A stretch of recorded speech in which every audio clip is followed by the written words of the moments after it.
Oke, Nah, sudah terlihat. jelas ya semuanya. Saya izin masuk pakai handphone saya satu lagi ya, karena di sini saya nggak bisa ngelihat teman-teman ternyata. Ya, biar saya bisa sambil lihat teman-teman. Oke.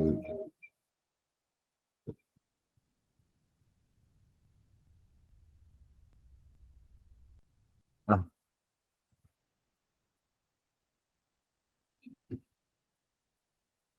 oke, ini adalah satu tema yang sangat-sangat berdampak dalam kehidupan gue secara pribadi ya teman-teman, karena bicara tentang pembentukan itu bicara tentang sebuah hal yang nggak mudah tentunya ya. Bicara tentang pembentukan itu sesuatu yang kalau bisa dikatakan yang nggak enak gitu. Tapi ya kita mau sama-sama belajar ya. Dan di sini gue tuliskan bahwa kerelaan dalam pembentukan kunci mengalami terobosan di dalam Tuhan. Karena nah, sebelum kita masuk ke materi, nah perkenalkan dulu, ini dia keluarga kecil dan ini dia ada calon istri yang tahun ini akan menjadi mantan pacar ya teman-teman, yang pada malam hari ini juga bergabung bersama-sama dengan kita.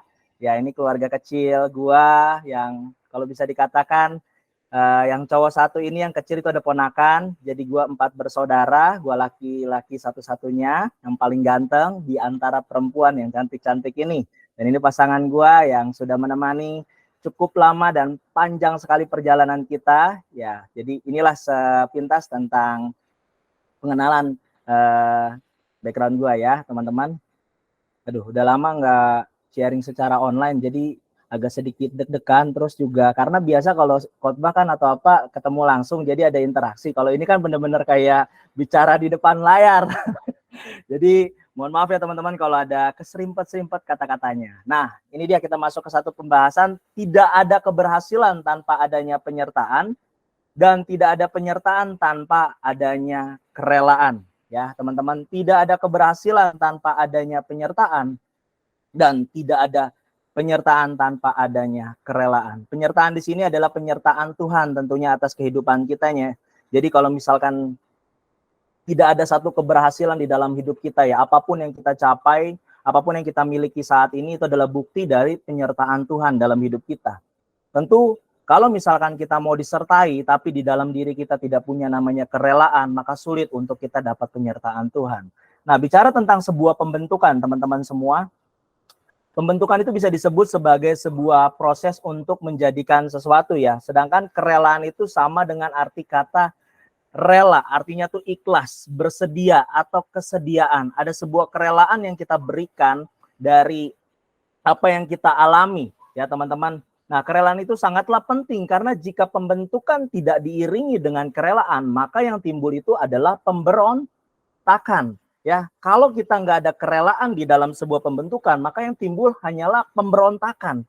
Ya, kerelaan itu bicara tentang sesuatu yang kita alami, yang kita terima, hasilnya baik itu buruk ataupun tidak, kita itu akan ikhlas. Ya, kita akan legowo. Jadi apapun yang kita alami, kita tuh akan benar-benar ikhlas, kita tuh akan benar-benar legowo kalau bahasa Jawanya ya. Nah, kita buka Alkitab kita sama-sama di dalam Yeremia 18 ayat 1 sampai 6, di mana di dalam perikop ini mengatakan bahwa tentang sebuah bejana yang ingin dibentuk oleh Tuhan ya. Dan saya bacakan buat teman-teman semua, saya nggak tulis di PowerPoint, jadi saya bacakan aja dimulai dari ayat yang keempat ya, di dalam Yeremia 18. Saya bacakan langsung di ayat yang keempat. Apabila bejana yang sedang dibuatnya dari tanah liat di tangannya itu rusak, maka tukang periuk itu mengerjakannya kembali menjadi bejana lain menurut apa yang baik pada pemandangannya. Kemudian datanglah firman Tuhan kepadaku bunyinya, masakah aku tidak bertindak kepadamu seperti tukang periuk ini, hai kaum Israel, demikianlah firman Tuhan, sungguh seperti tanah liat di tangan tukang periuk, demikianlah kamu di tanganku, hai kaum Israel. Ini ada sebuah kalimat firman Tuhan kepada bangsa Israel pada waktu itu. Jadi hidup itu diibaratkan seperti sebuah bejana di tangan pejunan. Jadi jika sesuatu itu tidak sesuai dengan apa yang diinginkan, maka bejana itu akan kembali dihancurkan dan daur ulang dan dibuat ulang, dan seperti itulah di dalam setiap kehidupan kita. Nah, Tuhan tidak hanya puas, saya mau katakan Tuhan tidak hanya puas menyelamatkan kita lewat pengorbanannya di kayu salib, tetapi Dia juga ingin menyempurnakan kita dalam segala hal yang ada di dalam hidup kita. Ya, jadi Tuhan bukan hanya puas menyelamatkan kita, tetapi juga Dia mau membuat hidup kita itu berubah, membuat hidup kita itu semakin mengalami keserupaan dengan Kristus, seperti yang tadi teman-teman bacakan yang mengenai doa yang tadi disampaikan oleh Bro Andreas, bahwa kita mau bersama-sama berubah semakin hari menjadi pribadi yang serupa dengan Kristus. Nah, kerelaan itu membuat kita juga akan semakin murni di hadapan Tuhan. Ya, 1 Petrus 1 ayat 6 katakan begini, bergembiralah akan hal itu sekalipun sekarang ini kamu ketika harus berduka cita oleh berbagai-bagai pencobaan, ya.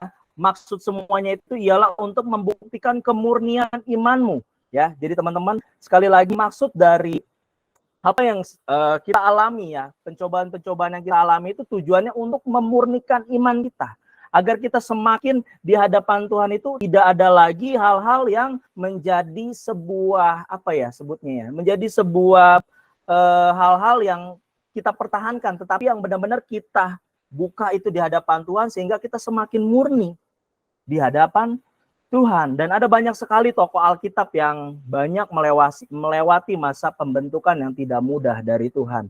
Nanti gue akan masuk ke beberapa kesaksian hidup gue secara pribadi, di mana fase pembentukan bukanlah sebuah fase yang mudah yang harus gue lewati, tetapi di dalam hal ini gue melihat bagaimana ternyata dari kejadian itu Tuhan menyediakan sesuatu yang jauh lebih indah, jauh lebih mulia. Makanya firman Tuhan kan katakan dalam Roma 8 ayat 28 bahwa Allah turut bekerja mendatangkan kebaikan bagi kita. Nah, Allah turut bekerja itu kan ketika semuanya sudah terjadi baru kita melihat, oh ini loh maksudnya Tuhan. Dan inilah yang ingin bagikan kepada teman-teman semua pada malam hari ini. Nah, teman-teman ingat nggak cerita tentang Yusuf? Ya, pasti teman-teman tahu ya bagaimana cerita tentang Yusuf mengalami sebuah proses yang sangat-sangat tidak mudah.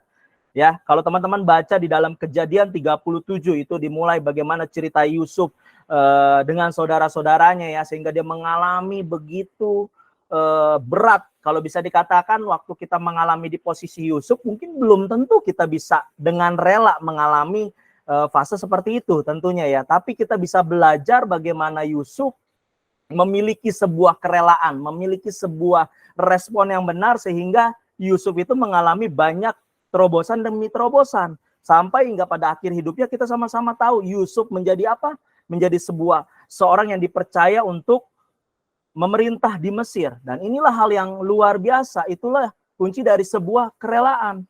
Ya, sekali lagi Tuhan itu enggak cuma puas menyelamatkan kita, tetapi Tuhan juga mau membentuk kita, mau menyempurnakan kita dalam segala hidup kita. Nah, teman-teman semua, teman-teman tahu ini apa? Ini adalah sebuah kapal perang, ya. Kapal perang, dan di mana di situ ada prajurit-prajurit yang sedang berbaris untuk dipersiapkan, untuk dilatih agar mereka semua siap untuk menghadapi musuh, ya. Jadi 2 Timotius 2 ayat 4 bilang begini, seorang prajurit yang sedang berjuang tidak memusingkan dirinya dengan soal-soal penghidupannya, supaya dengan demikian ia berkenan kepada komandannya.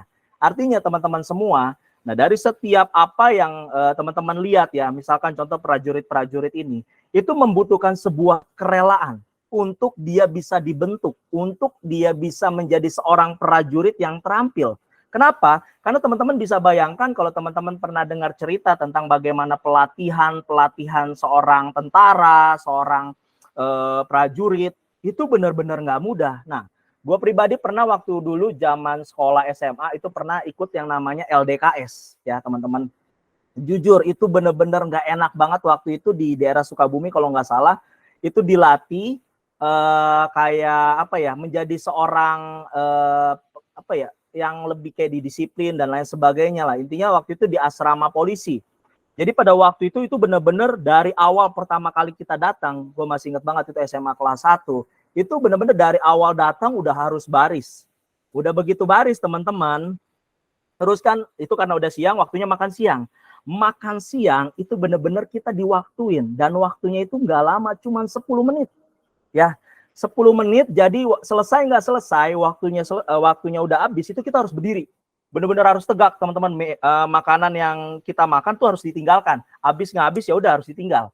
Jadi seperti itu. Nah, bayangkan kalau kita nggak punya sebuah kerelaan. Bayangkan kalau misalkan kita nggak, apa sih ini? Nggak jelas ya. Ujung-ujungnya apa? Berontak kan kita. Ujung-ujungnya apa? Wah, nggak bisa nih. Kayaknya pulang aja deh. Ya, tapi kan tujuannya untuk apa sih kita melakukan hal itu? Pada waktu sekolah kan dikatakan bahwa ya tujuannya untuk melatih kita sebagai seorang murid untuk punya kedisiplinan. Udah ada waktu yang ditetapkan, ya udah kita pakai itu dengan maksimal. Nah, berapa banyak seringkali kita sebagai orang-orang percaya, sebagai anak-anak Tuhan, justru kita kerap kali pada waktu kita masuk dalam proses pembentukan Tuhan, justru yang kita lakukan adalah apa? Sungut-sungut, kita berontak, kita merasa, aduh kayaknya jadi orang Kristen nggak asik ya, ini nggak boleh, itu nggak boleh, kayaknya banyak nggak bolehnya gitu, bener nggak teman-teman? Bener apa bener? Dan rata-rata pasti kita mengalami hal-hal seperti itu ya. Ya, dan itulah yang, bayangkan sekali lagi ya, kekristenan itu kan kita dilatih kayak komunitas seperti ini ya, komunitas sahabat Yesus ini. Ini kan seperti, kalau bisa dibilang gereja itu seperti sebuah kapal perang, bukan kapal pesiar tujuannya teman-teman. Kalau kapal pesiar teman-teman masuk, ya teman-teman dilayani, teman-teman diservis dengan baik, teman-teman benar-benar disajikan, ya intinya dianggap sebagai sebuah tamu kehormatan. Tetapi lain cerita kalau di kapal perang, tidak ada hal-hal seperti itu. Teman-teman dilatih, teman-teman dibentuk agar teman-teman menjadi prajurit-prajurit yang tangguh. Udah nggak lagi mentingin tentang saya maunya begini, saya maunya begitu, mau begini dan mau begitu, ya. Jadi ya itulah yang seringkali kita kerap kali termasuk, gue secara pribadi juga dulu seperti itu, karena mungkin terbiasa dengan kehidupan yang bisa dikatakan bebas, terbiasa dengan kehidupan yang bisa dikatakan ya semau-maunya, namanya anak muda ya teman-teman ya, karena gue pun pernah ada di fase seperti itu, ya hidup semau-maunya, hidup nggak mau diatur, nggak mau didisiplin, karena nggak ada sebuah kerelaan, masih mikirnya ya udah hidup gue mau pakai hidup gue ya semau-maunya gue. Tetapi bisa dikatakan pada malam hari ini, di dalam kekristenan tidak seperti itu teman-teman. Ya, bahwa setiap kita itu adalah pribadi-pribadi yang mau bukan hanya diselamatkan oleh Tuhan, tapi kita mau mengalami semakin hari mengalami keserupaan dengan Tuhan. Jadi bisa dikatakan tadi kan, sesuai slide yang sebelumnya, gue bilang Tuhan tuh nggak cuman pengen menyelamatkan kita, tapi mau membawa kita hari demi hari itu berubah semakin hari serupa dengan Kristus. Nah, yang kita perlukan adalah kita harus seperti prajurit yang mau rela dibentuk, dilatih. Di sini ada para ketua konsel ya, ada Andreas, ada Francisca dan teman-teman yang lain. Nah, mereka adalah orang-orang yang dipercayakan yang sebelumnya juga mereka mungkin mengalami hal-hal yang sama tentunya, betul? Ya, mengalami masa-masa yang nggak enak, masa-masa yang nggak mudah, masa yang sebenarnya juga mereka mau ngapain sih ini, tapi mereka memberikan diri mereka karena mereka sadar mereka ini adalah anak-anak Allah, anak-anak yang mau dibentuk untuk mengalami terobosan. Nah, firman Tuhan kan katakan bahwa Tuhan itu mendidik kita seperti anaknya. Ya, Wahyu 3:19 saja katakan kan, barang siapa ku kasih, ia kutegur dan ku ajar, relakan hatimu dan bertobatlah. Ya, Tuhan tuh mengasihi kita waktu kita ditegur, waktu kita mungkin dibentuk, dikasih tahu oleh pemimpin kita, oleh orang-orang teman-teman kita di konsel dan sebagainya, waktu kita mungkin melakukan kesalahan, ya tujuannya bukan karena dia nggak senang dengan kita, tapi tujuannya karena dia mengasihi kita, dia nggak mau sampai kita mengalami masa-masa yang nggak harusnya kita alami, dan dia mau melihat perubahan dari hidup kita, ya. Seorang yang ingin hidupnya mengalami peningkatan ataupun keberhasilan pasti akan melewati fase yang dinamakan pembentukan. Tidak ada di dalam dunia ini sekali lagi yang tidak melewati proses ya teman-teman. Dan teman-teman bisa lihat bagaimana kehidupan manusia pada waktu lahir. Ya, mereka belajar apa? Belajar merangkak. Dari merangkak belajar apa? Belajar jalan. Dari belajar jalan dan seterusnya belajar bicara sampai pada akhirnya kita semua bisa seperti saat ini karena melewati banyak proses. Gua nggak tahu apa yang teman-teman alami ya di dalam kehidupan teman-teman semua. Tentu banyak, setiap kita itu telah melewati begitu banyak proses. Jadi sedikit kesaksian sebelum masuk ke beberapa poin yang akan gue bahas. Ya, Jadi di dalam hidup gue ini mengalami sebuah proses, kalau bisa dikatakan bukan proses yang mudah. Lahir di keluarga yang broken home, kedua orang tua harus berpisah, dan hal itu yang sama sekali juga tentu sebagai anak kita nggak mengharapkan itu terjadi, tetapi ya apa boleh buat, hal itu harus terjadi karena memang ya satu dan lain hal yang gue nggak bisa ceritakan secara panjang di sini karena waktunya, dan ya itulah hal yang nggak mudah yang harus dilewati. Waktu itu pas berpisah, gue waktu itu inget banget SMA kelas 1 pada waktu orang tua gue berpisah, dan ujung-ujungnya karena gue ngeliat orang tua gue di rumah bertengkar terus, satu dan lain hal, ujung-ujungnya jadi kita sebagai anak pikir, udahlah kayaknya di rumah nggak ada ketentraman nih. Singkat cerita, akhirnya gue mengambil keputusan untuk gue keluar dari rumah, dan pada waktu itu gue inget banget, gue sebulan penuh gue nggak ada di rumah, sekolah gue tinggalin, sampai guru semua segala macam cari untuk bawa lagi gue boleh untuk lanjut sekolah gitu. Cuman gue pikir karena gue udah ngeliat kayaknya di rumah juga nggak ada keharmonisan, terus akhirnya gue mengambil keputusan karena salah pergaulan. Gue pikir kayaknya jadi teman-teman gue yang pada waktu itu gue bergaul pada putus sekolah semua. Gue pikir kayaknya putus sekolah akan lebih seru deh. Dan singkat cerita akhirnya gue memilih untuk putus sekolah. Jadi pada waktu itu tahun 2009, gue masih inget banget, gue akhirnya memutuskan untuk putus sekolah, gue nggak lanjut lagi di dalam sekolah gue pada waktu itu kelas 1, mau naik kelas 2 SMA, sampai guru gue datang, membujuk, intinya ayo masuk lagi sekolah segala macam, tapi intinya pada waktu itu gue mengambil keputusan untuk gue nggak mau lanjut. Ya, jadi gue pikir gue pengen hidup gue ya udah jalanin, ya begitu aja gitu, ngeliat sama teman-teman yang lain gitu, nongkrong, dan pada akhirnya ujung-ujungnya gue sampai pada titik yang wah hidup nggak bisa begini-gini aja, dan banyak ketertinggalan. Dan tapi puji Tuhan sekali lagi, karena Tuhan tuh begitu mengasihi setiap kita, dia tuh nggak akan membiarkan kita terhilang ya. Jadi selalu ada cara Tuhan untuk buat kita tuh kembali lagi sama Tuhan.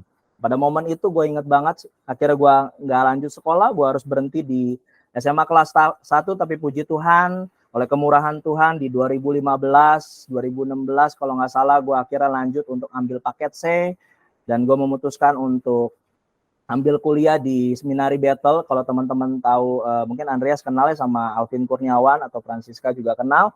Nah, gue satu angkatan dengan beliau, ya. Dia seorang gembala yang luar biasa juga, dan puji Tuhan, yang gue nggak pernah expect sebelumnya kalau gue bakal bisa menyelesaikan itu semua. Dan tapi balik lagi ya teman-teman, apa sih pembelajaran dari apa yang tadi? Mungkin gue ceritanya sedikit singkat-singkat ya. Gue belajar adalah pada waktu itu ya, itu bukan masa-masa yang mudah. Gue kena pergaulan bebas, dan ujung-ujungnya jadi banyak terjebak di ketergantungan hidup pada hal-hal yang nggak baik.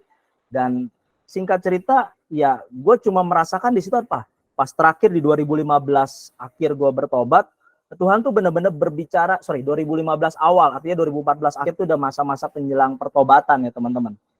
Jadi benar-benar gue merasa di situ udah hampa, nggak ada lagi kayak hidup segan mati tak mau. Jadi kayak hidup tuh udah berasa hampa, nggak tahu mau dibawa kemana.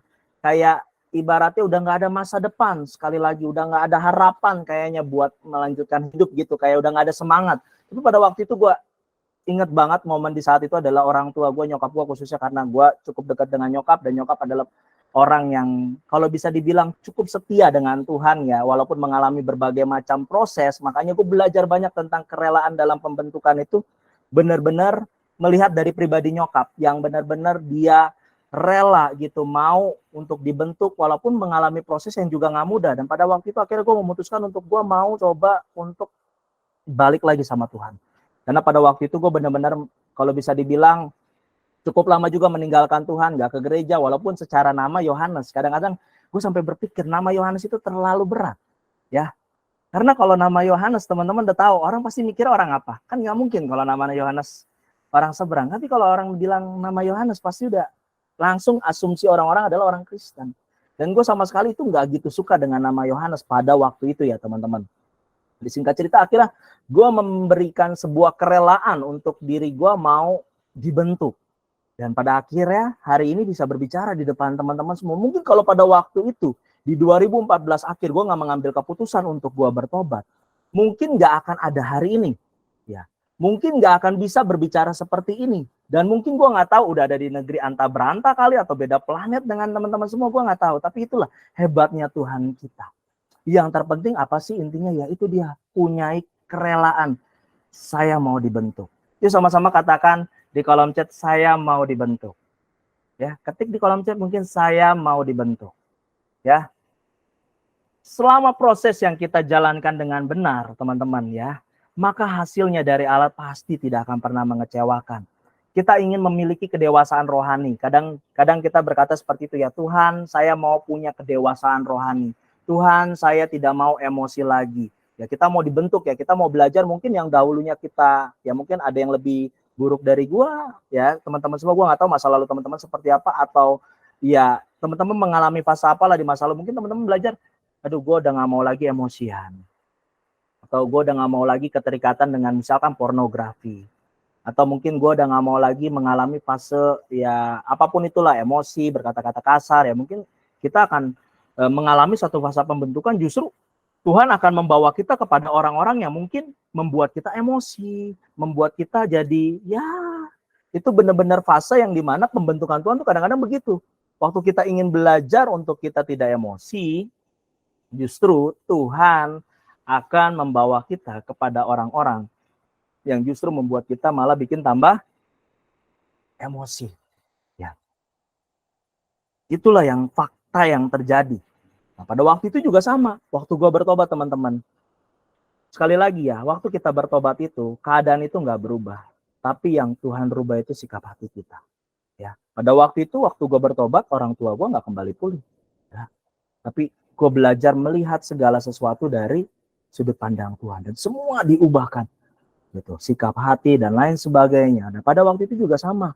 Kalau misalkan pada waktu itu gue ingin justru belajar untuk tidak lagi untuk emosi, ya Tuhan mempertemukan juga justru dengan keadaan-keadaan yang dimana itu melatih diri. Tapi lah pada waktu itulah kalau kita benar-benar melibatkan Tuhan, kita punya kerelaan, maka pada waktu itu juga Tuhan memampukan kita untuk menang melewati fase seperti itu. Ya, teman-teman. Mengapa kita memerlukan kerelaan? Karena tanpa kerelaan tidak mungkin kita bisa mengalami yang namanya perubahan. Amin. Karena tanpa kerelaan, sekali lagi, kita nggak mungkin bisa mengalami yang namanya perubahan. Ya, teman-teman, nih di tangan gue ini ada sebuah pensil ya. Ini pensilnya cukup gede, ini hadiah pada waktu itu satu komunitas Kristen. Jadi pada waktu itu gue pertama kali hadir dikasih pensil, nih pensilnya gede banget. Nah, ini ada satu ilustrasi bagus banget sebenarnya dari sebuah pensil. Ya, bicara tentang kerelaan pembentukan. Nah, pensil ini kalau ingin tajam, ya ingin bisa dipakai untuk menulis di lembar kertas putih. Nah, pensil ini kalau misalkan ujungnya udah muntul atau ujungnya misalkan udah habis, apa sih yang dilakukan oleh teman-teman? Kira-kira pasti kita akan serut ya teman-teman, setuju nggak? Ya, pasti kita akan serut, kita akan asah, kita entah serut pakai serutan atau pakai pisau, ya, diasah agar pensil ini semakin tajam dan pensil ini kembali berfungsi bisa menulis di lembar kertas putih. Ya, sama halnya dalam kehidupan kita juga. Ya, teman-teman, kadang-kadang bagaimana sih Tuhan membawa kita agar semakin tajam dan semakin maksimal? Yaitu Tuhan menghadirkan orang-orang yang mengasah diri kita, orang-orang yang memproses diri kita sehingga hidup kita tuh semakin tajam. Kita lanjut ke slide berikutnya. Nah, kerelaan itu memerlukan apa? Ini dia ada 3 hal yang ingin disampaikan. Adalah yang pertama itu tentang respon yang benar. Yang tadi sudah disampaikan sejak awal ya, Yusuf memiliki respon yang benar hingga dia mengalami sebuah proses, bisa mengalami pertumbuhan yang luar biasa. Ya, sama halnya juga seperti kitab Yeremia yang tadi gue sampaikan di awal, bagaimana bejana dibentuk. Ya, kalau dia nggak dihancurin, kalau dia nggak dileburin kembali, dia nggak akan bisa dibentuk. Nah, caranya bagaimana untuk kita punya kerelaan?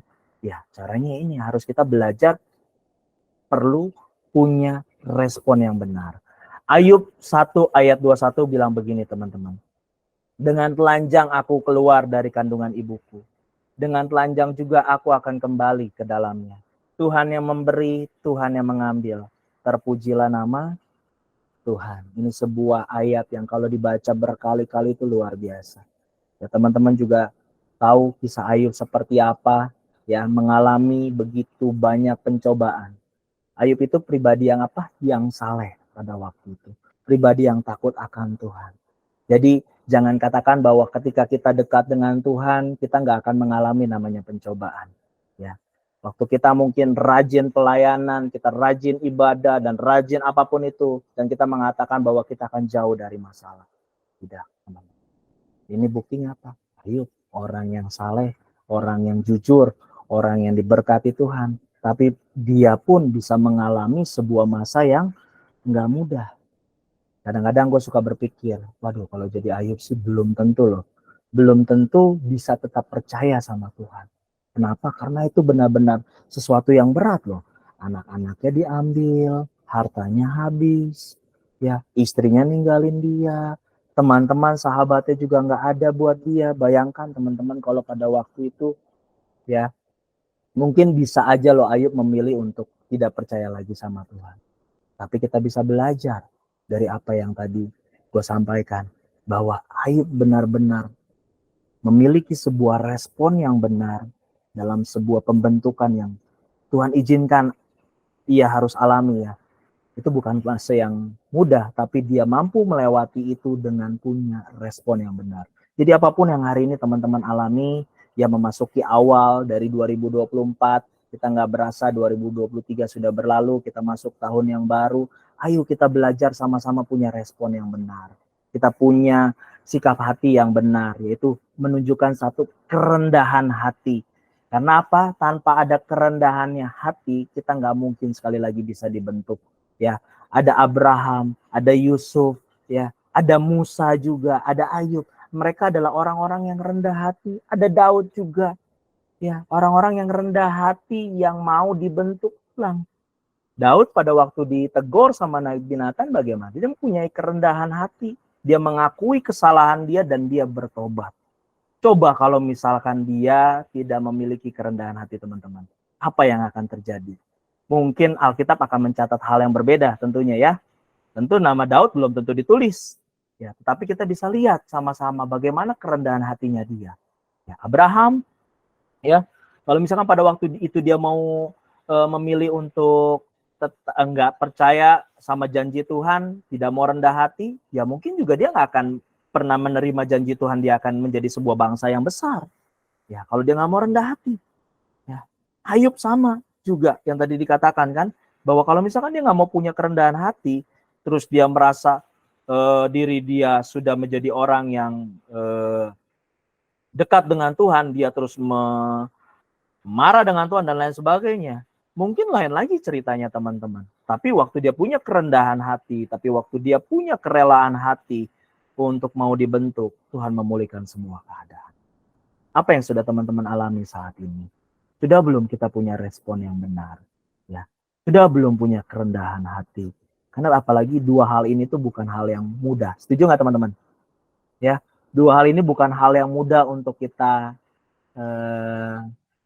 berikan, terutama bicara tentang respon.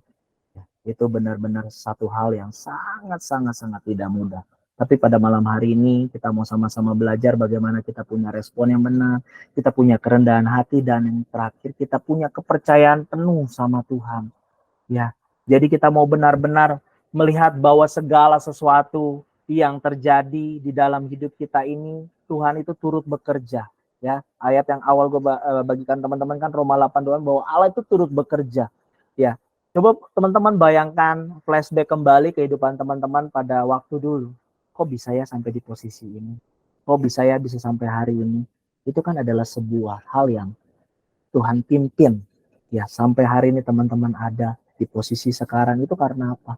Karena kasih Tuhan. Nah, yang teman-teman harus tekankan adalah teman-teman punya kepercayaan penuh sama Tuhan. Dan kerelaan pembentukan akan membuat kita dua hal ini, kapasitas kita diperbesar. Ya, dari yang bukan apa-apa akan jadi sesuatu. From nothing to something. Yang kedua, iman dan pengharapan kita semakin diperbuat. Nah ini dia, kapasitas kita akan semakin meningkat. Ya, ketika kita punya kerelaan teman-teman, ketika kita memiliki respon yang benar, ketika kita memiliki kerendahan hati, percayalah teman-teman, kapasitas kita pasti akan meningkat. Amin. Ya, kapasitas kita akan pasti diperbesar. Ya, kalau tadi berapa kali gue sebutkan tentang cerita Yusuf, bagaimana Yusuf diperbesar kapasitasnya oleh Tuhan sehingga dia bisa memimpin satu bangsa, ya, memimpin banyak orang yang kalau pada waktu itu mungkin waktu dia di penjara dia nggak punya kerelaan, lain lagi sekali lagi ceritanya. Atau pada waktu dia dibuang di sumur, dia mungkin marah kepada saudara-saudaranya dan dia berniat membalas dendam dan lain sebagainya. Mungkin lain lagi itu ceritanya. Tapi kita bisa lihat bagaimana waktu dia punya respon yang benar, dia punya kerendahan hati, dan yang terpenting dia punya rasa kepercayaan penuh sama Tuhan hingga pada akhir hidupnya diangkat. Artinya apa? Kapasitasnya meningkat. Yang dari bukan apa-apa jadi sesuatu. Nah, banyak sekali teman-teman kalau kita bisa lihat juga ya di dalam kisah-kisah kehidupan ya hamba-hamba Tuhan yang dulunya bukan siapa-siapa, dan atau mungkin ada di antara teman-teman yang dulunya mungkin nggak bisa, nggak mampu, ya, bukan seorang, mungkin di sini ada yang bukan seorang, mungkin Andreas misalkan, dia bukan dulunya nggak kepikiran buat jadi pembicara, mungkin dia nggak kepikiran mungkin dengan teman-teman yang lain membuka komunitas sahabat Yesus. Kan nggak mungkin itu dari kecil teman-teman kepikiran itu, tapi waktu dia punya respon yang benar, waktu Tuhan memanggil dia, tapi waktu ketika dia punya kerendahan hati, ketika dia punya rasa percaya penuh, maka Tuhan membuka jalan kan. Dan saya melihat bagaimana komunitas sahabat Yesus ini luar biasa kan, dengan kurang lebih followers ada 49.000 ya, ini benar-benar luar biasa loh teman-teman, itu memberkati banyak orang. Dan saya beberapa kali juga melihat cuplikan-cuplikan dari video dari komunitas sahabat Yesus, itu benar-benar banyak memberkati orang di Indonesia khususnya ya teman-teman. Kalau misalkan pada waktu itu ya teman-teman di sini yang sebagai pemimpin gak punya kerendahan hati, gak punya respon yang benar, kira-kira akan terbentuk gak komunitas ini? Enggak. Dan sama halnya dalam hidup kita. Ya, itu dia yang Tuhan mau kerjakan. Dan pada waktu itu misalkan gue pribadi, kalau misalkan pada waktu dulu gue gak memilih punya respon yang benar, gak punya kerendahan hati, belum tentu hari ini bisa berbicara. Ya, karena gue juga gak pernah terpikir waktu zaman sekolah teman-teman, sama sekali gue tuh gak pernah namanya bicara di depan umum. Memang orangnya demen ngomong, memang orangnya demen ngobrol, tapi sama sekali gak pernah yang namanya bicara di depan umum, apalagi bicara di depan ratusan orang, itu gak pernah terpikirkan. Tapi pada waktu Tuhan mempercayakan dan gue punya kerendahan hati, Tuhan bawa itu semua. Dan ini semua bukan karena gue, bukan tentang Yohanes, tapi di sini semua tentang Tuhan. Tuhan yang membawa kita sehingga kita bisa ada di satu tempat. Ini loh karya Tuhan. Orang yang bukan apa-apa, orang yang bukan siapa-siapa, yang mungkin dulu orang menghina kita, mungkin orang dulu mengecilkan kita, tapi pada saat kita punya kerelaan hati, kita mau berserah sama Tuhan, kita percaya, dan pada waktu itu juga Tuhan akan mampu mengangkat hidup kita, sehingga orang bisa lihat bagaimana karya Tuhan itu terjadi dalam hidup kita. Amin. Nah, itulah yang harus kita miliki, yaitu kerelaan. Agar apa? Kapasitas kita pasti meningkat, teman-teman. Promosi pasti akan ada dari Tuhan. Ya, asal kita apa? Sekali lagi punya kerelaan. Mau dibentuk, jangan apa ya istilahnya bersungut-sungut. Berapa banyak di antara kita kalau mengalami pencobaan, sekali lagi kita bersungut-sungut, kita nggak rela. Yang ada kita malah diperlambat, teman-teman. Kita nggak akan mengalami terobosan. Nanti ada beberapa hal yang menghambat kita saat kita nggak punya kerelaan. Ya, nah ini iman dan pengharapan kita diperbesar. Waktu kita punya kerelaan, teman-teman ingat cerita SDM, Sadrak Mesak, SMD ya, Sadrak Mesak Abednego, SMD lagi. Ya, SMA Sadrak Mesak Abednego. Bagaimana waktu dia ingin dimasukkan ke dalam dapur perapian, lihat bagaimana kuasa Tuhan bekerja.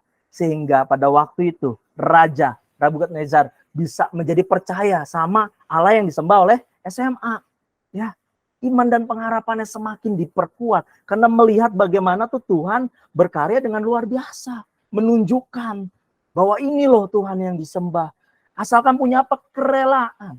Ya, coba kalau dia pada waktu itu nggak punya kerelaan, akhirnya Sadrak Mesak Abednego memilih untuk menyembah Allah lain, ya, atau menyembah raja pada waktu itu, pasti akan beda hasilnya.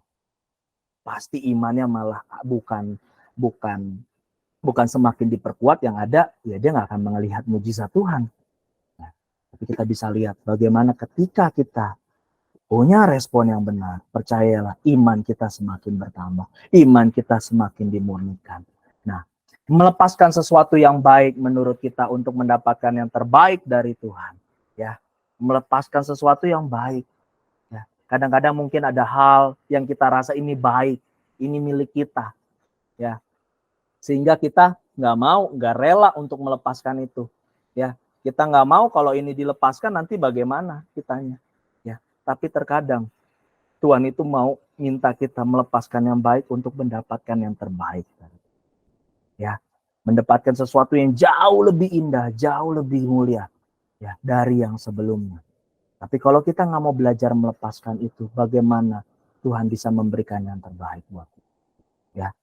Justru kita kadang-kadang diperhadapkan dengan momen-momen seperti itu yang kadangkala mungkin sesuatu yang ya kita rasa ini udah baik buat kita, tapi Tuhan bilang lepas, ya, lepas. Karena gue pernah waktu itu kerja di salah satu perusahaan ya teman-teman. Ini tahun 2016. Dan akhirnya pada waktu itu gue belajar sesuatu gini loh teman-teman. Pada waktu itu pendapatan udah lagi lumayan ya, kerjaan udah lagi bagus. Ya, awalnya sulit, tapi akhirnya puji Tuhan bawa promosikan sehingga pekerjaan pada waktu itu lumayan cukup bagus. Dan gue merasa posisinya pada waktu itu udah lumayan, wah oke. Tapi tiba-tiba harus diperhadapkan dengan satu pilihan. Karena waktu itu pas banget momennya gue harus masuk kuliah, ya. Jadi sedangkan pada waktu itu kantor gue yang lama agak sulit buat bisa bagi waktu untuk bisa lanjutin kuliah.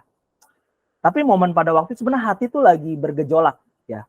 Kalau ini dilepas nanti bayar kuliah bagaimana, ya. Karena kan jujur ya orang tua nggak punya kemampuan untuk bisa membiayai kuliah karena orang tua gue, nyokap gue nggak bekerja gitu. Jadi gue berpikir ini bagaimana ya, income pada waktu itu udah benar-benar lumayan, pekerjaan udah lagi enak, tapi benar-benar diperhadapkan mengharuskan gue untuk mengambil pilihan untuk kuliah, karena itu satu dorongan. Singkat cerita akhirnya puji Tuhan lewat obrolan gue dengan Bapak Gembala pada waktu itu, ya, di gereja sebelumnya, sebelum gue memulai satu perintisan, ya, Bapak Gembala pada waktu itu benar-benar mensupport. Akhirnya dia bilang gini, kamu gimana, mau nggak untuk kerja di gereja? Dan gue berpikir tuh, maksudnya karena kan income yang sebelumnya lumayan, akhirnya gue tanya dulu maksudnya di gereja ini penghasilannya berapa. Singkat cerita penghasilannya itu hanya setengah dari apa yang gue peroleh di pekerjaan gue sebelumnya. Itu awal pertama kali jujur rasanya kayaknya apa memang ini yang jadi jalannya Tuhan gitu, untuk memutuskan melepaskan yang ini dapat yang ini. Wah itu benar-benar nggak ngerti lah sama sekali teman-teman. Tapi singkat cerita akhirnya gue berdoa, puasa, minta Tuhan tunjukkan jalan, gue menguji segala sesuatunya, minta tandanya. Sebenarnya jadi kayak anak-anak teman-teman. Gue masih ingat banget pada waktu gue cuma bilang kalau memang ini menjadi panggilan Tuhan, menjadi sesuatu yang Tuhan mau untuk gue melangkah. Sederhana teman-teman. Karena kan sebelum waktu gue bertobat, gue cuma bilang sama Tuhan, kalau misalkan gue bisa bertobat, gue akan memberikan diri sepenuhnya untuk melayani Tuhan. Tapi kan lain cerita ternyata ya Tuhan bawa bisa ketemu pekerjaan, intinya gue melakukan semua intinya untuk Tuhan lah. Nah tiba-tiba di momen itulah diperhadapkan dengan sebuah pilihan, mau lanjut di pekerjaannya atau lanjut di kuliah untuk meneruskan panggilan gitu. Wah itu dilema yang gak mudah. Gue cuma minta dari Tuhan gini, Tuhan pengen dong coba kalau misalkan ini jadi. Ini sebenarnya nggak patut untuk ditiru ya teman-teman, ini unik sih sebenarnya. Gue cuma bilang sama Tuhan kalau misalkan memang Tuhan yang suruh saya ke sana, coba deh panas terik tapi tiba-tiba hujan gede Tuhan. Panas nih terik tapi tiba-tiba hujan deras, ya. Jadi momen pada waktu itu singkat cerita gue habis saat teduh pagi, ya, siap-siap untuk pergi kerja, ya. Terus keluar dong. Pas keluar itu benar-benar pagi itu panas terik, tapi hujannya deres loh teman-teman. Wah di situ benar-benar gue dari yang mau berangkat kerja akhirnya gue masuk lagi ke dalam untuk berdoa sama Tuhan.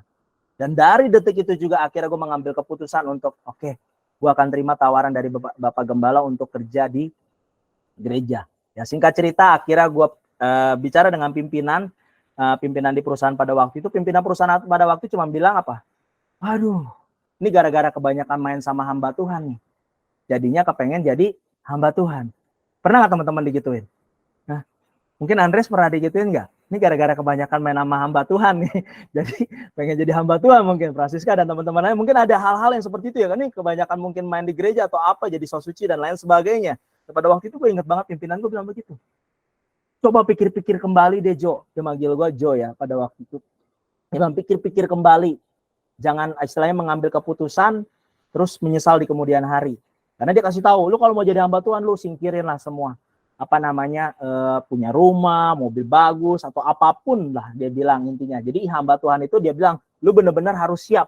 Benar-benar melayani dengan sepenuh hati tanpa embel-embel apapun. Dia bilang, pikir-pikir dah. Dia bilang, iya saya udah pikir-pikir, udah doain juga. Terus intinya dia kasih kesempatan gue selama 1 bulan untuk berpikir. Jadi waktu mau mengajukan resign ya memang kan perusahaan memang nggak bisa langsung. Jadi dia pikir-pikir. Terus singkat cerita, di akhirnya gue tetap pada keputusan itu. Akhirnya cuma dia bilang gini, udah Jo, lu gue kasih kerja di gereja 7 hari, kalau lu nggak betah balik lagi.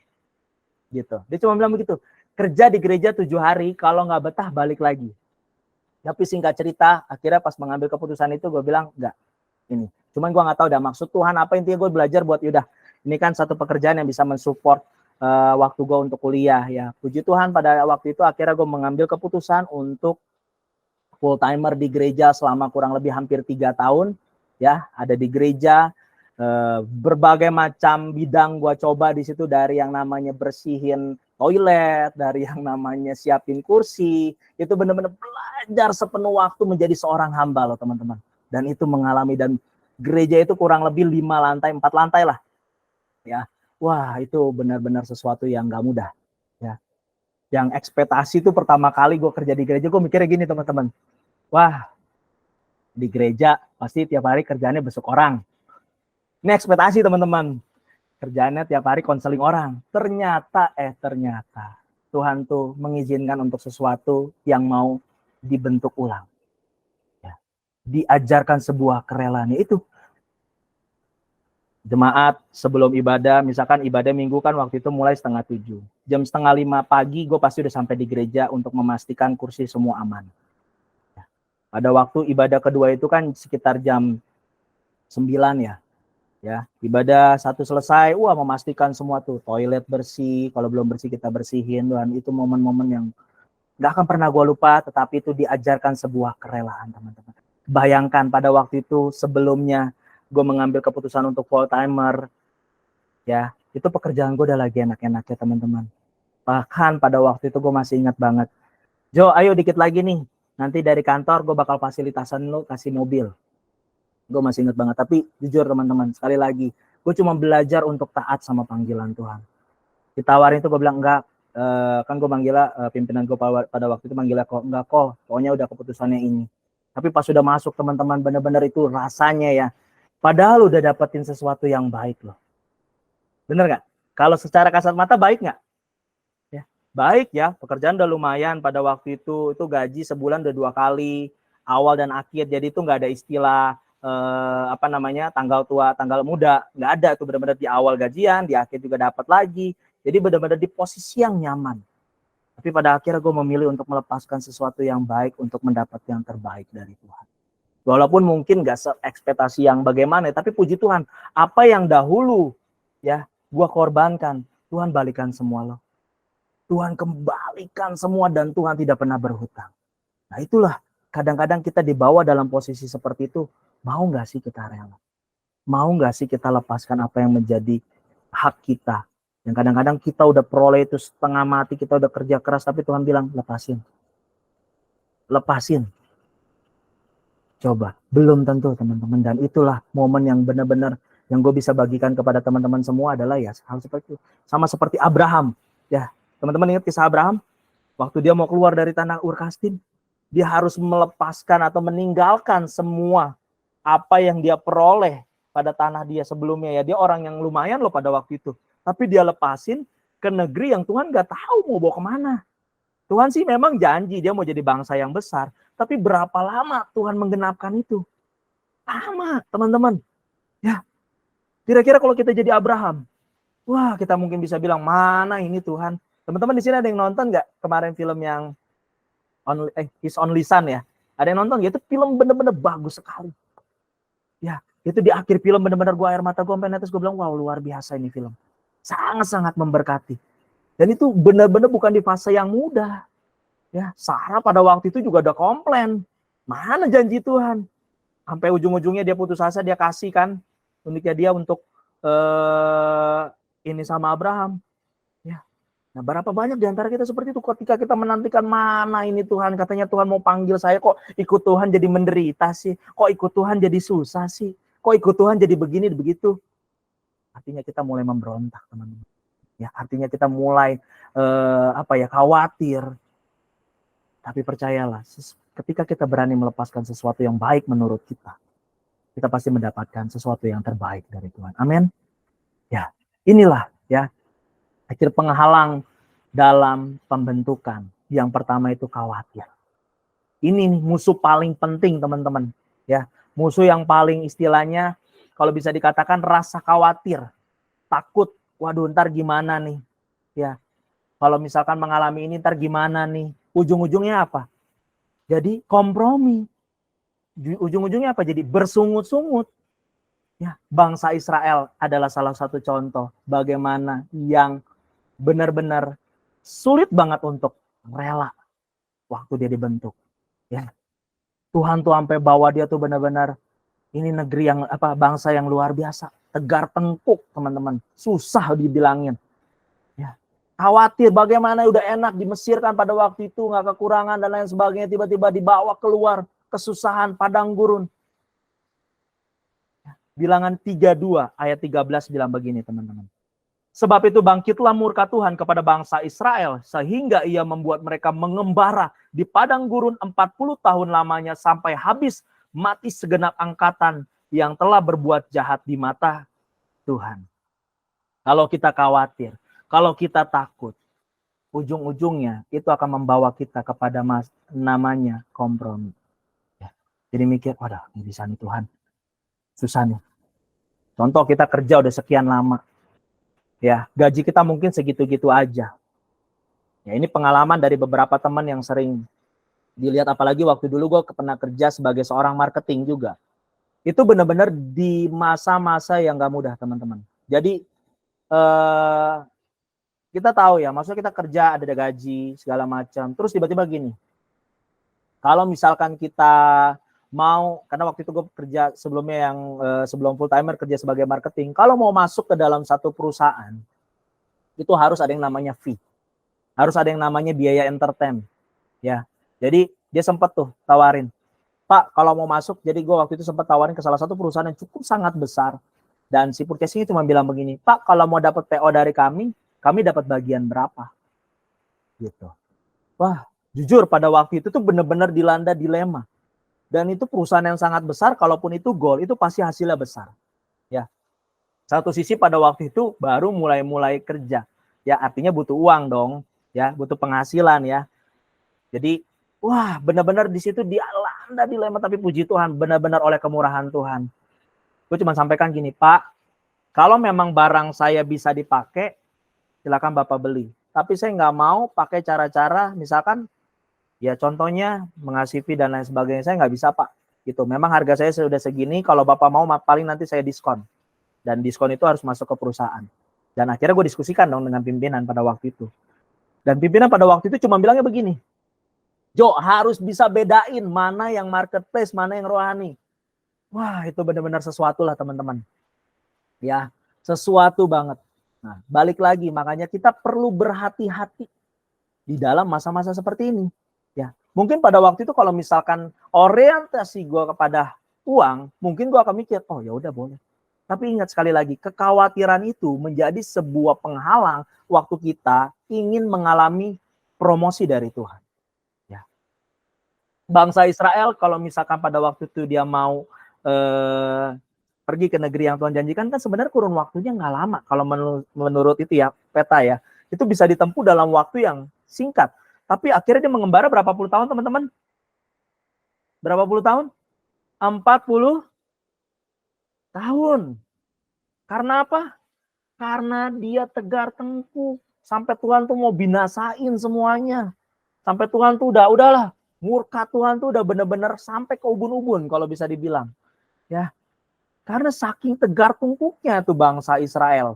Mau dibawa ke hal yang baik, dia malah nggak sabar. Nah itu dia tuh.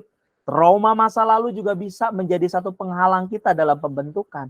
Apa yang menjadi trauma kita selama ini? Ya, mungkin ada teman-teman yang dulu pernah dikecewain. Mungkin ada teman-teman yang dulu pernah mengalami masa-masa yang nggak enak. Ya itu bisa aja menjadi sebuah pembenaran dari teman-teman untuk nggak melangkah. Untuk teman-teman nggak rela. Gak lah, kan gue pernah nih mengalami yang kayak gini. Gue nggak mau kayak gitu lagi. Berapa banyak kan kita sering mengalami begitu. Membawa satu boundaries buat kita. Enggak, gue nggak mau coba. Karena gue udah pernah kayak gitu. Udah, nggak mau pelayanan lagi. Udah trauma. Orang Kristen semuanya sama. Ya, nggak ada yang beda. Di luarnya baik, dalamnya ternyata trauma kan. Karena ada oknum-oknum tertentu, ujung-ujungnya kita jadi udah nggak mau. Kita nggak mau punya kerelaan lagi untuk masuk masa pembentukan Tuhan. Ujung-ujungnya apa? Yang harus ya kita dibentuk menjadi bejana yang indah, tapi kita malah hancur aja. Ya, itu karena apa? Karena sebuah trauma. Tapi gue ingin katakan pada malam hari ini, ayo bereskan semua trauma kita. Lepaskan semua kekhawatiran kita.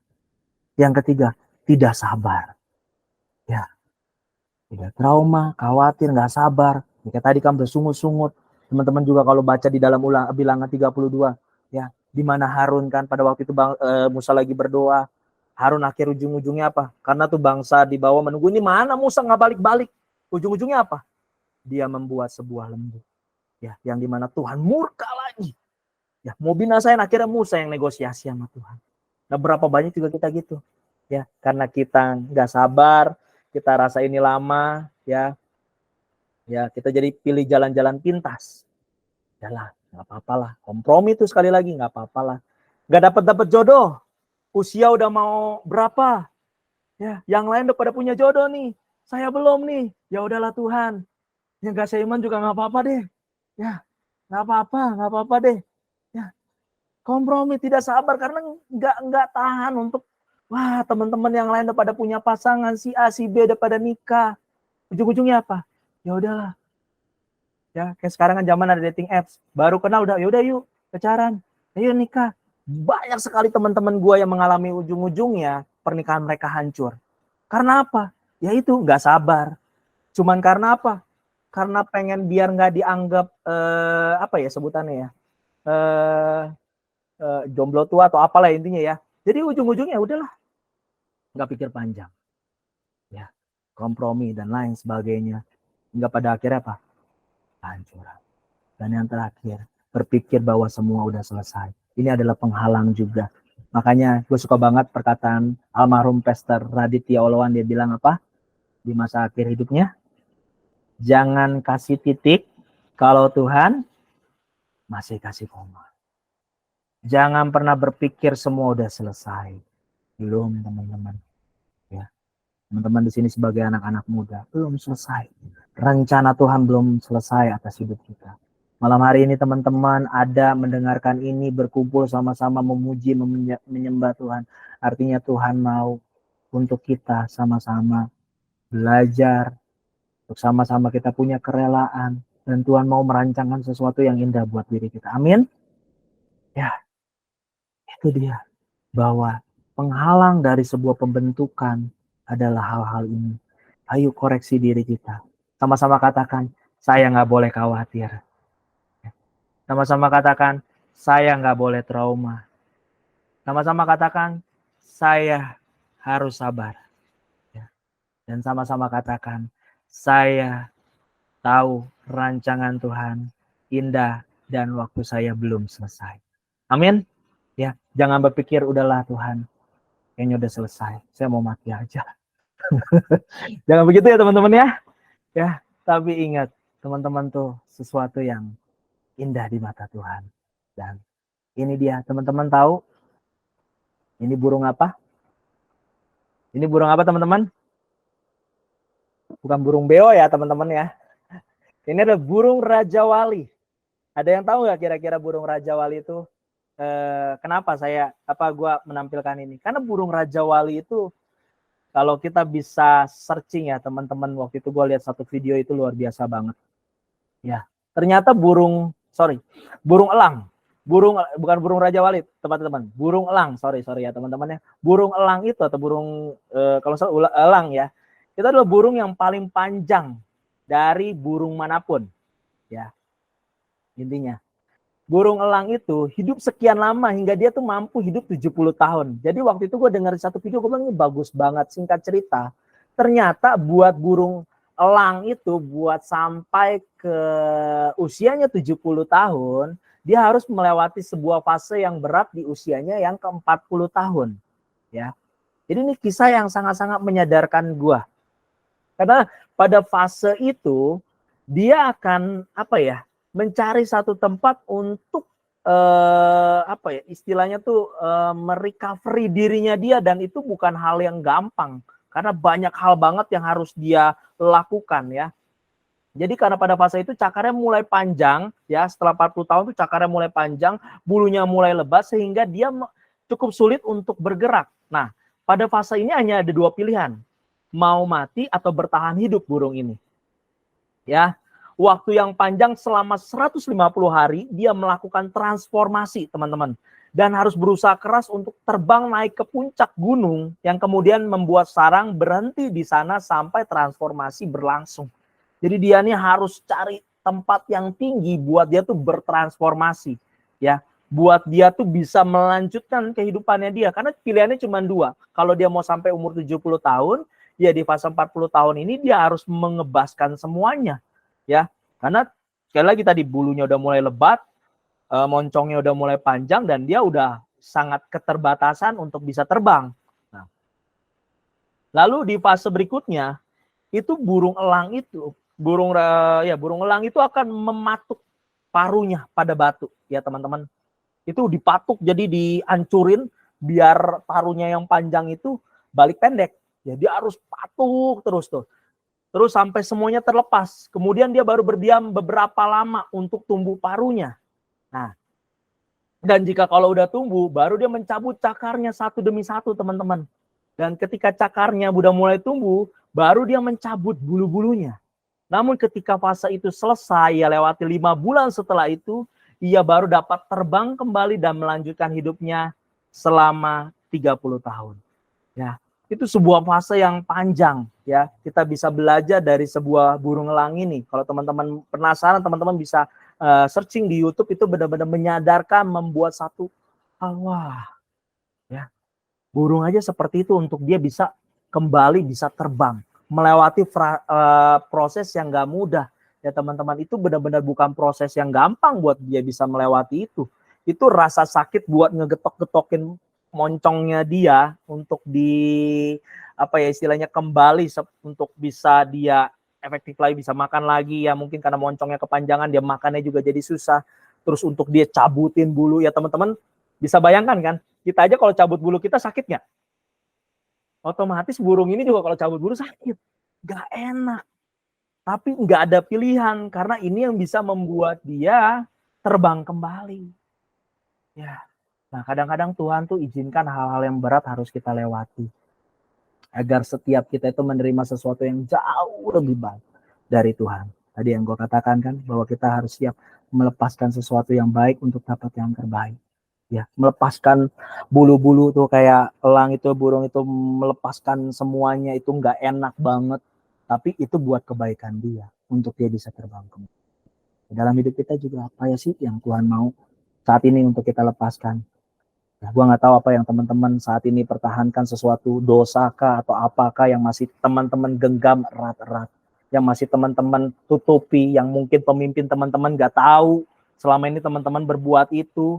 Karena yang teman-teman tahu hanya diri teman-teman dan ya ruangan tersembunyi teman-teman. Tapi malam hari ini Tuhan katakan, ayo lepasin. Punyai kerelaan. Bertobat sama-sama. Agar kita mengalami terobosan. Agar hidup kita mengalami peningkatan. Agar kita nggak mengalami namanya stagnasi. Itu yang Tuhan mau. Sebesar apapun ya teman-teman, sekali lagi yang terjadi di luar sana, yang terpenting jangan pernah, di sini katakan, sebesar apapun ombak yang berada di luar, jangan pernah melompat keluar dari kapal. Amin. Ya, Jadi sebesar apapun masalah yang terjadi di luar, jangan pernah teman-teman lompat. Ya, artinya kalau teman-teman lompat, itu teman-teman yang ada akan mati. Ya. Jadi mari tetap ada di dalam payung komunitas sahabat Yesus. Amin. Ya, jangan kemana-mana. Ini adalah satu kapal yang Tuhan sediakan melalui kepemimpinan Andreas dan teman-teman yang lain. Dan ini dia satu kalimat terakhir gua. Tidak akan ada progres jika di dalam proses kita terlalu banyak protes. Ya, jangan jadi seperti bangsa Israel. Ya, kalau di gereja gue bisa bilang sama sebelah kanan kirinya. Jangan banyak protes. Kalau mau mengalami progres, ya. Yuk sama-sama kita belajar sekali lagi. Kita tahu Ayub 23 ayat 10 sampai 11 ayat gue yang terakhir. Karena ia tahu jalan hidupku, seandainya dia menguji aku akan timbul seperti emas. Kakiku tetap mengikuti jejaknya, aku menuruti jalannya dan tidak menyimpang. Amin. Ya, ayo sama-sama kita belajar ya untuk mau diproses sama Tuhan, punyai kerelaan hati agar kita menjadi pribadi-pribadi yang makin meningkat di hadapan Tuhan. Amin. Thank you. Tuhan Yesus memberkati. Sekali lagi terima kasih teman-teman semua. Mohon maaf kalau misalkan waktunya kelamaan ya teman-teman ya. Sekali lagi biar kiranya firman ini boleh memberkati kita semua. Thank you.